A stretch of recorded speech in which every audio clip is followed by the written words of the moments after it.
How to make a vlog when your hair sucks. One easy step. Steal the Nostalgia Critic's hat. Hi guys, it's been a while, and the onboard mic sucks on this, and I don't have an actual USB mic yet, so deal with it. Been a while since I made an actual video, and I've stolen my parents' fisheye lens. A vlog made in fisheye? What is this, 2004? It's not a GoPro. It's a Progo, or, it's something really, really Kmarty. But it works. College has been rocking pretty good. I'm going to be a little bit of a smug ass and say that Miss Marvel Volume 1, before I go, Tin Star, and Pure have been books for a class. I'm taking young adult science fiction, and it rocks all sorts of socks. Which has led me to my first thing to talk about. I'm starting a podcast, and for those of you who know me, that's not saying much because I've run 2 before that were wildly unsuccessful. And, how do I put this? I have too many ideas for my own good in some aspects, and it has gotten to the point where I just say I want to start a podcast for something. I want to start a podcast to talk about sci-fi movies. I want to start a podcast to talk about Stargate SG-1. I want to start a podcast to talk about why it's a good thing Firefly didn't get 5 seasons. There are a lot of things in life for me to be really opinionated about, and the problem is the podcast market likes you to stay in one little niche. Judge John Hodgman dispenses justice. That's what he does. He doesn't... Well, he does. That's a bad example. Roderick on the Line, another bad example. The point being, you can't make a podcast without being famous already. That just kind of goes everywhere. And I don't really have a niche. So for a class project, I have to make a multimedia component. So I'm going to make a podcast out of that.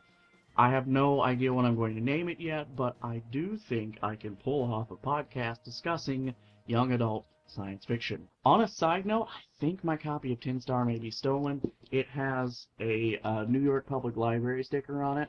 I bought it off Amazon used. There are no stamps on this book to indicate it was officially discontinued from the New York Public Library system. I might own a stolen book.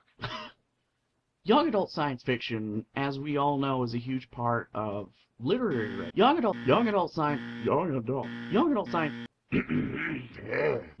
science fiction has kind of dominated the literary landscape recently. There's no escaping that fact.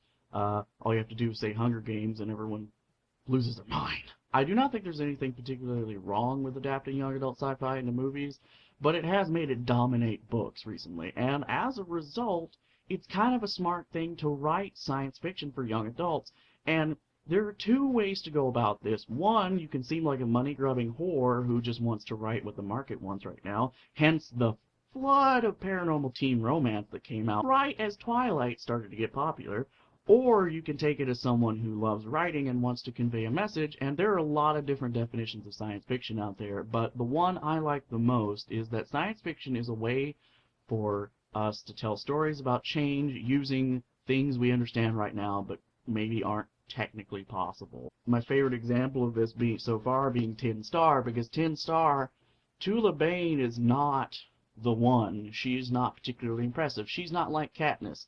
Don't get me wrong, Katniss Everdeen goes through a lot of shit, but Katniss Everdeen is also kind of a prim, perfect, in every way, badass. She doesn't have much character growth in the first book. I love it when people continue their stories, but I also don't understand the argument that you have to just stick with it. With a television show, I can give you a bad pilot. I'll watch 2 more episodes. With a book, all of the books on that shelf over there, I have never opened. Or maybe I've opened and looked at 1 page, but I've never started reading. I have an entire shelf over here full of books that I started but never finished. Some of those will never be finished, and I have to accept that fact, because there are only so many books I can read in my life. That being said, I'm way off topic. I was talking about young adult science fiction and somehow got on a rant about series. This is why I shouldn't have a podcast. Anyway, young adult science fiction is the profitable thing to write right now, but science fiction is a way to talk about change, and young adults want to read books about change. This is just a fact of life. You can say it's a first world problem to worry about high school problems, but these are problems everyone has, regardless of whether you're in high school or not. I was homeschooled, and I still had to go through some of the shit that people go through in high school. It's just a part of life. That being said, people don't want it shoveled in their face that high school problems are high school problems. Case in point, Before I Go, which is a really well-written book in most places, still presents those problems as high school problems. It's written specifically for people going through a high school experience. There might be people who aren't, that don't really connect with that. Before I Fall, by the way, is included in my young adult science fiction class for a couple of really specific reasons that I won't get into without, I don't want to go too much into the book right now, but I think one part of my podcast is going to be discussing whether or not this book counts as sci-fi. If you want to be a part of that discussion, drop a comment, send me an email, carrier pigeon, I don't know, just keep in mind, I want to discuss that in future. So yes, young adult and science fiction kind of go together, because science fiction allows you to talk about things that people might think of as taboo, or they would think you're being didactic if you straight up told them. I recall that one episode of Star Trek, I forgot the name of it, but everyone knows this episode. Black on this side, white on this side, black on this side, white on this side. You remember. That episode. It's actually remembered by Star Trek fans as being not that great, but it's become the ultimate example of how to talk about race in a sci-fi setting. Science fiction can do that. Young adult fiction wants to talk about shit like that, but it sometimes will bump into a wall and feel kind of didactic, which didactic is the key word, because if you make your book didactic, kids aren't going to listen, adults are going to either think it's stupid or, in some cases, buy into it completely and give all the people lots and lots of money for no real good reason. The two meet in the middle, and I cannot find a podcast just about young adult science fiction literature. I want to listen to a podcast about young adult science fiction literature, so I'm going to make one. Also, I just want to point out, I wrote a blog talking about that episode of Star Trek and science fiction. Then when in a Skype interview with a certain someone, a certain author talked about that episode as an example of how sci-fi works and how it can communicate stories people don't necessarily want to hear but need to hear. I had an idea similar to one from a published author. Suck it, insecurities, I can have good ideas.